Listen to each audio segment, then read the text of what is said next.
Ladies and gentlemen, good day and welcome to Q3 and 9 months FY26 earnings conference call hosted by Suraj Estate Developers Limited. As a reminder, all participants' line will be in listen-only mode and there will be an opportunity for you to ask questions after the presentation concludes. Should you need assistance during this conference call, please signal an operator by pressing star then zero on your touchtone phone. I now hand over the conference to Mr. Rahul Thomas, Whole-time Director from Suraj Estate Developers Limited. Thank you, and over to you, sir. Good afternoon, everyone. I welcome you all to our Q3 and 9 months FY26 earnings conference call. Along with me, I have our CFO, Mr. Shripal Shah, and SGA, Investor Relation Advisors. I hope all of you have gone through our investor presentation uploaded on the stock exchange and our company website. As we begin, I would like to briefly highlight a recent regulatory development in Maharashtra that we believe could gradually reshape redevelopment activity in South Central Mumbai, a market where we have built strong execution capabilities over the years. The state government has indicated its intent to introduce a new framework for redevelopment of buildings under the Pagdi system, a legacy rent control structure that has historically constrained redevelopment due to legal, consent-related and financial complexities. With approximately 19,000 Pagdi buildings across Mumbai, including over 13,000 stalled redevelopment cases, largely located in central regions and many over 60 to 80 years old, the proposed framework aims to improve safety while enhancing the redevelopment feasibility. While the policy is still evolving, we believe such clarity could progressively unlock high-value land parcels in a land-scarce micro-market of South Central Mumbai, creating a meaningful long-term opportunity aligned with our strategic focus. In terms of business, in parallel during the quarter, the Mumbai office market continued to demonstrate healthy demand momentum, led largely by domestic occupiers with strong leasing and absorption across three sub-markets. New supply was well absorbed, supported by pre-commitments resulting in lower vacancy levels and improved occupancy across prime assets. Rental growth remained steady in established business districts, while capital values continued to outpace rents, reinforcing a balanced market environment and sustained investor interest, supported by stable income visibility and long-term capital appreciation. Building on these market trends, we are pleased to inform that Suraj One Business Bay has witnessed a strong start with 40,000 square feet sold within 45 days of launch, translating into a sales value of rupees 200 crores out of a total GDV of 1,200 crores in this particular project. Designed as a premium grade A commercial development, the project comprises of two-level basements, a double-height grand entrance lobby, 8 levels of podium parking, a double-height E-deck level, approximately 28 feet, and 14 office floors with a floor height of 14 feet. It features multiple destination control high-speed elevators, intelligent systems, and each office accommodates roughly between 11 to 15 business units, catering to a diverse mix of corporates. Together, these features deliver a well-balanced combination of operational efficiency, design sophistication, and functional flexibility aligned with expectations of modern office occupiers.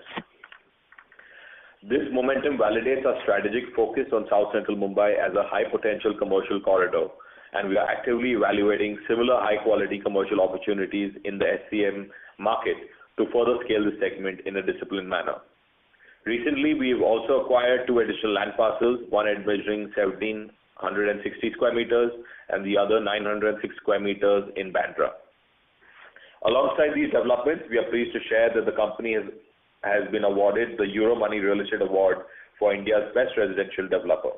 This global recognition places us among internationally benchmarked real estate leaders and underscores our 4-decade journey of developing and transforming some of Mumbai's most established neighborhoods, reinforcing the strength of our brand, execution track record, and long-term commitment to quality. With this, I would like to hand over our call to our CFO, Mr. Shripal Shah, who will run you through the financial highlights. Thank you. Thank you, Rahul. I will now run you through the financial highlights for the quarter and 9 months ended FY 2025-26. For 9 months FY26, the total income grew 11% year-on-year to 460 crores compared to rupees 416 crore in 9 months FY25. EBITDA stood at around 171 crores in 9 months FY26 versus rupees 176 crores in 9 months FY25. And PAT stood at 80 crores for the 9 months ended FY25-26. On a quarterly basis, a total income grew 6% year-over-year to rupees 182 crores in quarter 3 FY26 from rupees 172 crores in quarter 3 FY25. EBITDA increased to rupees 55 crores in quarter 3 FY26 versus rupees 48 crores in quarter 3 FY25.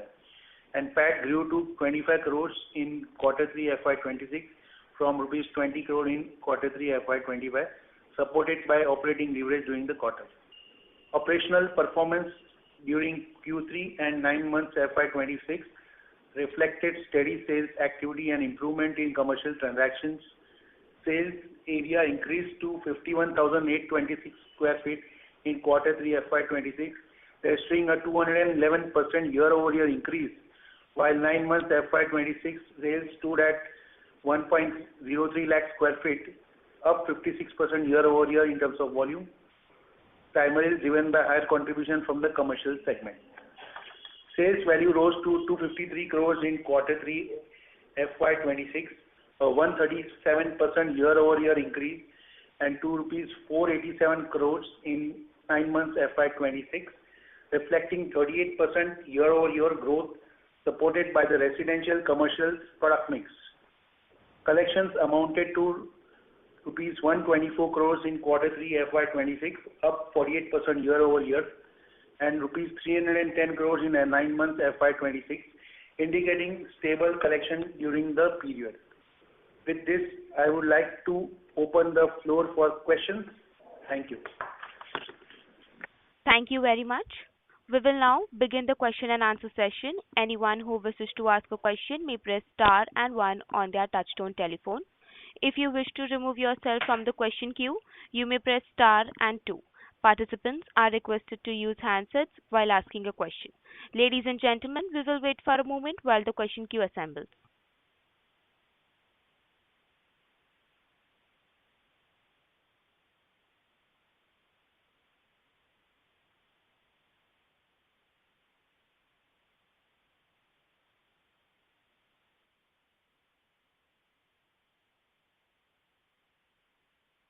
Ladies and gentlemen, if you wish to ask a question, please press star and one on their touchtone telephone.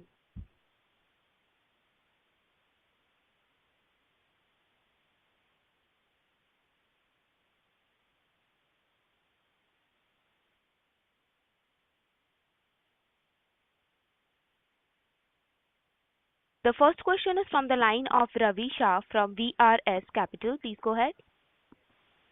Hi, sir. Am I audible? Yes, sir, you're audible. Yes, Ravi. Right. Yeah. So, hi, sir. So, I have two questions, sir. So, what will be your net debt to equity once Bandra enters its peak construction phase? Number one.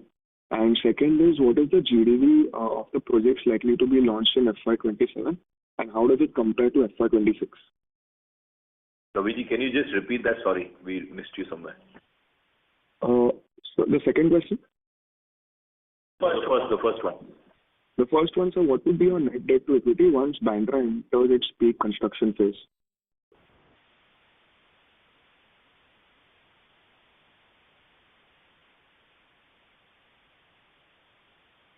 Mr. Ravi, today's net debt of the company stands at 500 crores, which is less than 0.5 of the total equity base. When we launch Bandra, we will estimate or tell you that point in time. Okay, sir. And so what about the GDV for the projects to be launched in FY27? Like, how does it compare with FY26? So, Raviji, we have an exciting pipeline, especially in the commercial, with some value addition we are getting on the table. So I think as soon as we crystallize things a little more, we will inform you by closer to March call. Once we're done with the March numbers, I think we'll be in a better position to answer what our pipeline looks like. But it's going to definitely be robust. Understood, sir. Thank you so much, sir, and all the best. Thank you. Thank you. Participants who wish to ask a question may press star and one on your touchtone telephone. The next question is from the line of Rajendra from NA. Please go ahead. Hello, am I audible? Yes, Yes, Rajendra. you're audible. Yeah. So, sir, first of all, congratulations on a great set of numbers. Thank you. So my first question would be, we had basically in the last quarter, we had said that we are going to launch few more projects in the H2. So are we still going to do, I guess there were 4 or 5 residential projects which we were planning. So are we going to basically do that in H2 itself, or are we planning in Q1 FY27? So Rajendra ji, there could be a slight spillover to Q1 because of regulatory approvals.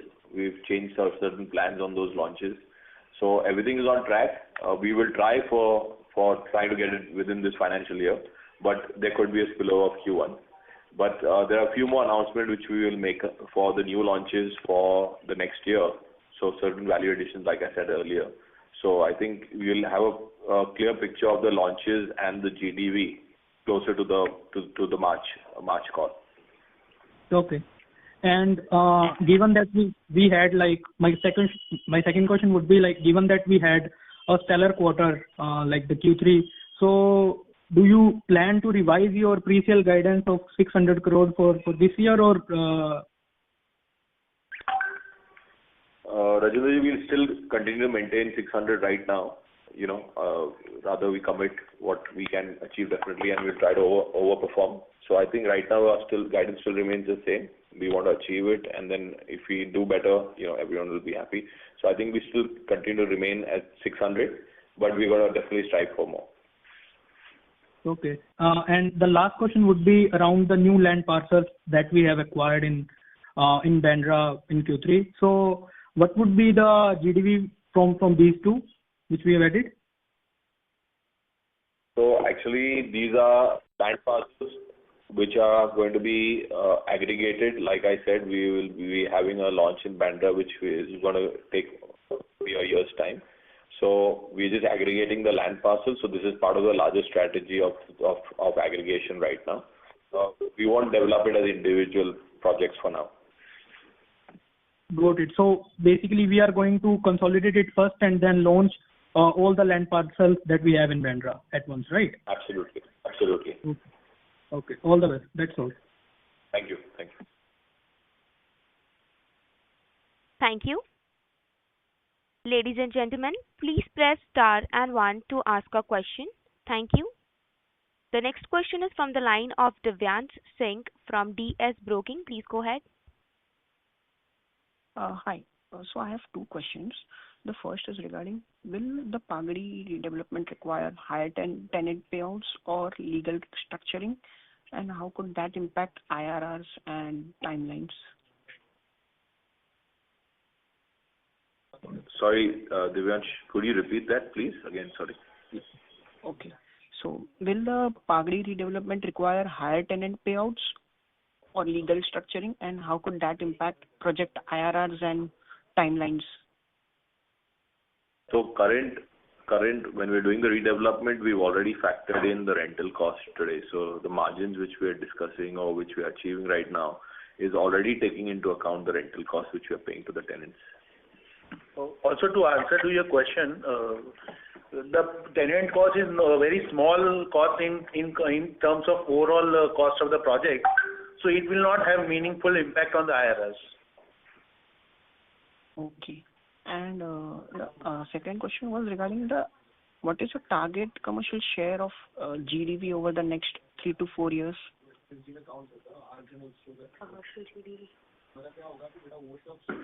So right now, Devansh, we've already 1,200 crores is a GDV. This is one of the largest projects in our current portfolio.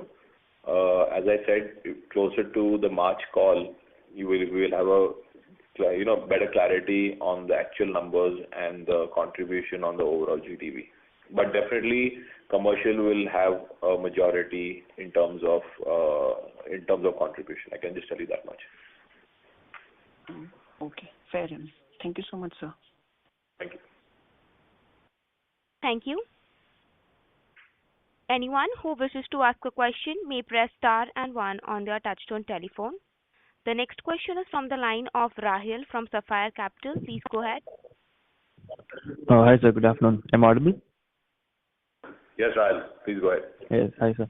So firstly, in which regions, is our strong foothold for Suraj Estate, and will our focus continue to penetrate, deeper in these areas? Are we expanding geographically?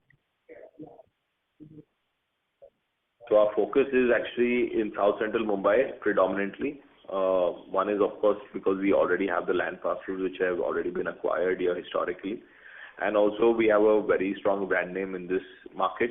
We see this market as a very stable market in terms of in residential and the commercial piece. Both are doing well.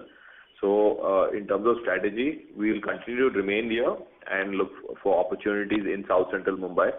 Having said that, of course, since we have a land parcel in Bandra, that would be the next market we would be tapping into. But our larger strategy would be limiting ourselves to the area which we are used to.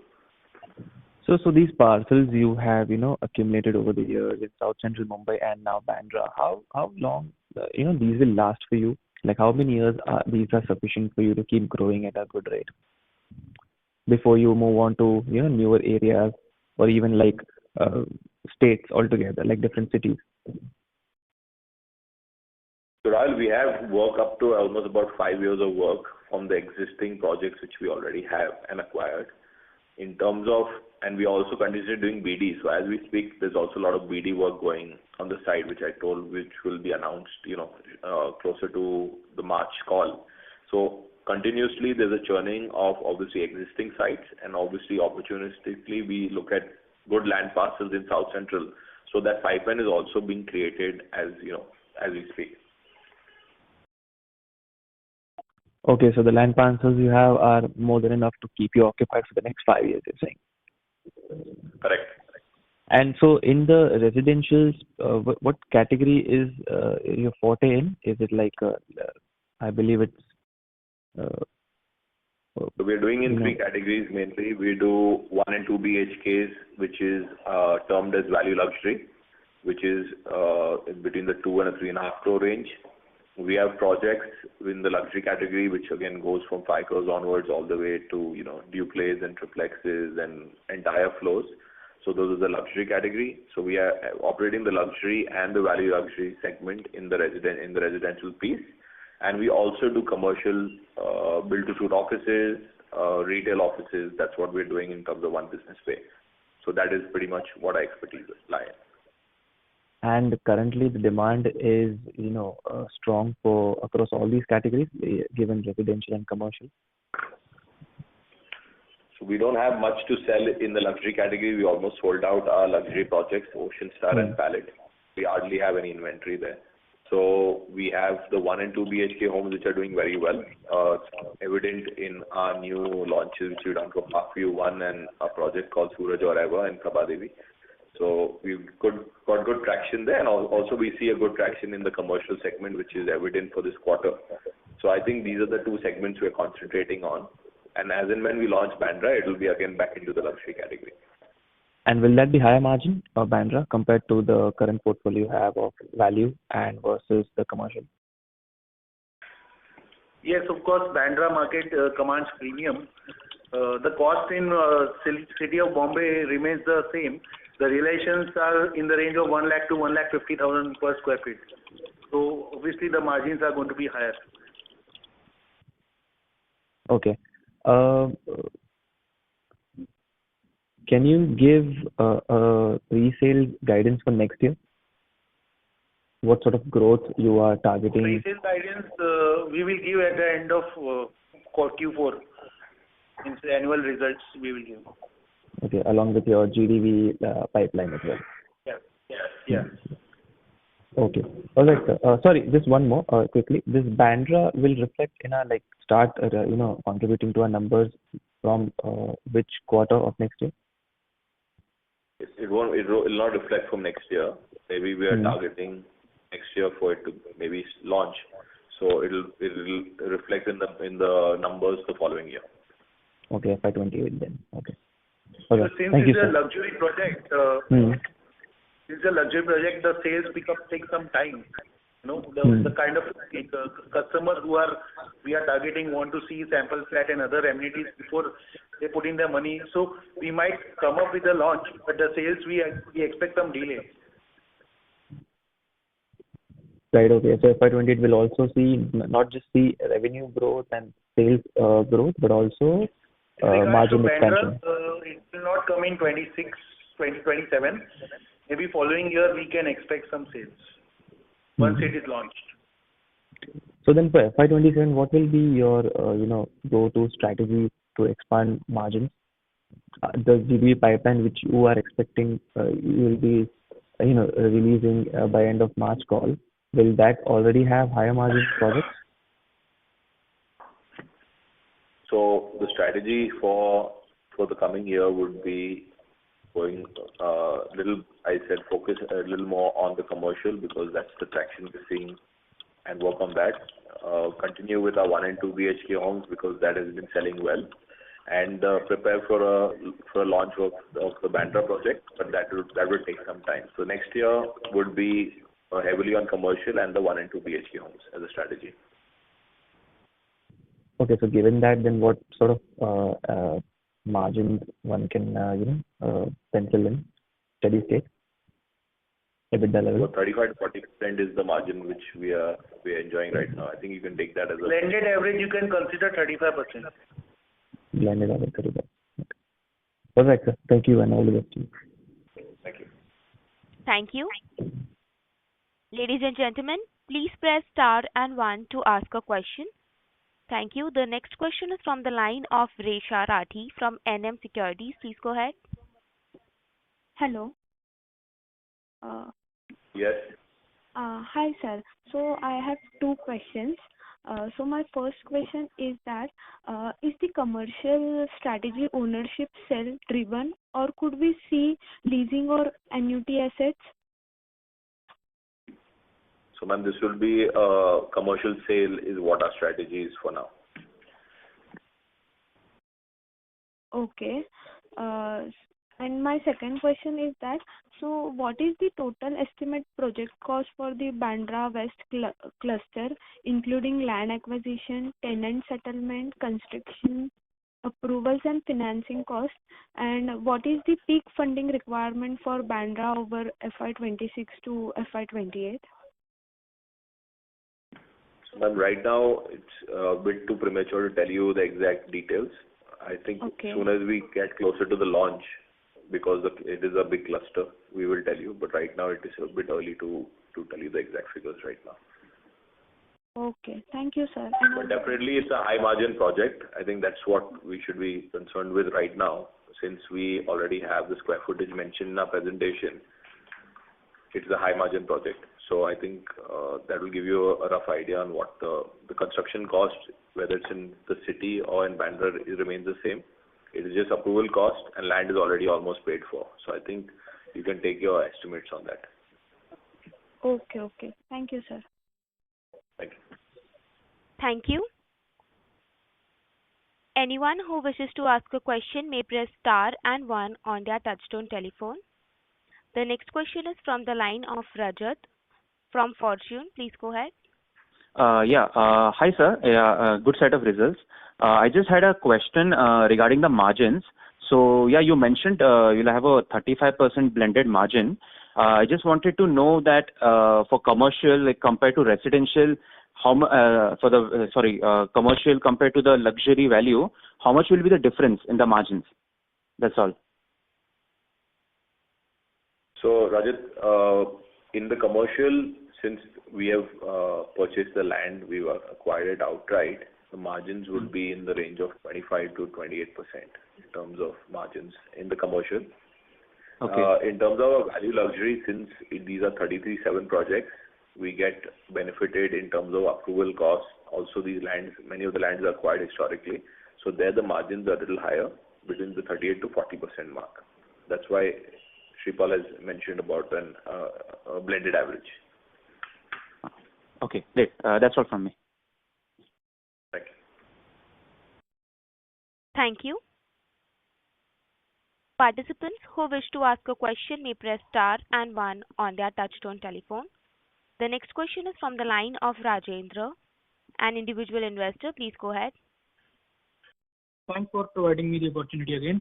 So, sir, the first question would be, as of now, we have an estimated unsold GDV of 1,225 crores. So, out of this, I believe 1,000 crore is from the commercial and 225 is our residential unsold area, right? Is that the correct understanding? Yes. Okay, sir. And the second question would be, when we raised funds last time, I remember like out of 100 crore warrants, 50 crore were still pending to come into the company account. And we had, I guess, only got 293 CR out of 500 CR. So have we got any communication from the investor whether they are going to put that 50 CR or not? Because I guess the warrants are going to expire sometime in March or April. Right. So we are of course in touch. I looking at the current price, I don't think it's going to culminate because I think they have time up to between May and June. So I don't see, because of the current price versus what they have committed for, there's a big price variation. So I don't see the balance coming. That's my personal feeling. So we can estimate that may not come into the system. Okay, but isn't the expiry time was like 1.5 years from August or September? So it may come to like March or April, or could be March, April. I can come back to you on the exact date. I don't have it offhand, but it could be around that date. Okay. That was all. Thank you. Thank you. Ladies and gentlemen, please press star and one to ask a question. The next question is from the line of Jia Shah from Wealth Investments. Please go ahead. Hi, sir. So my question is that the pilot project was originally expected to progress faster, but it seems that the timelines have moved a little bit. So what are the key reasons for this delay? Ma'am, can you repeat that question? You're not clear. Okay. So my question is that the pilot project was originally expected to progress faster, but the timelines have moved out. What are the key reasons for this delay? So the pilot project was originally, RERA date was 31st December 26. That is as good as last month. Now and that has been extended to September. So the new date is September 26, just for everyone's information. And the reason for the extension of the 9 months, which is taken by all the customers and the consent from all the customers, is due to the lifts being imported and the lifts being on track right now. There are 4 high-speed elevators which we have imported, and that there was a delay in the shipment. It has now reached our site, so we don't see any more delay. In fact, we've also started handing over the flats for the customers to do the interior works, so that they save the time, because most of them have taken bare shell flats. So that timeline between 6 to 7 months would be a normal timeline for anyone to kind of get the interiors done, and we estimate the OC to happen well before time. Okay, that was helpful.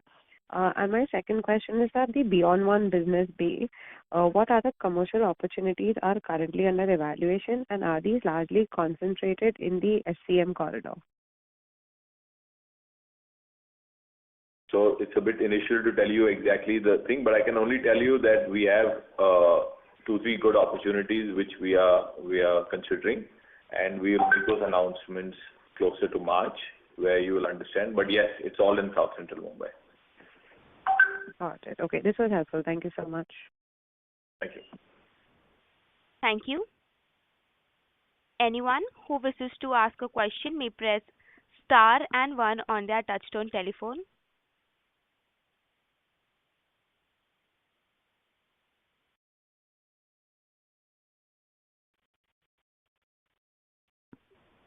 Ladies and gentlemen, As there are no further questions from the participant, I now hand over the conference to management for closing comments.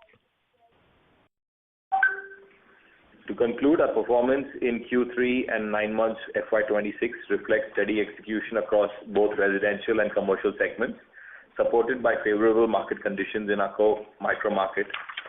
We remain focused on timely project execution and maintaining a balanced portfolio mix while selectively pursuing opportunities aligned with our long-term strategy in South Central Mumbai. We thank you everyone for joining this call, and we take your leave. Thank you. Thank you. On behalf of Suraj Estate Developers Limited, that concludes this conference. Thank you for joining us, and you may now disconnect your lines. Thank you.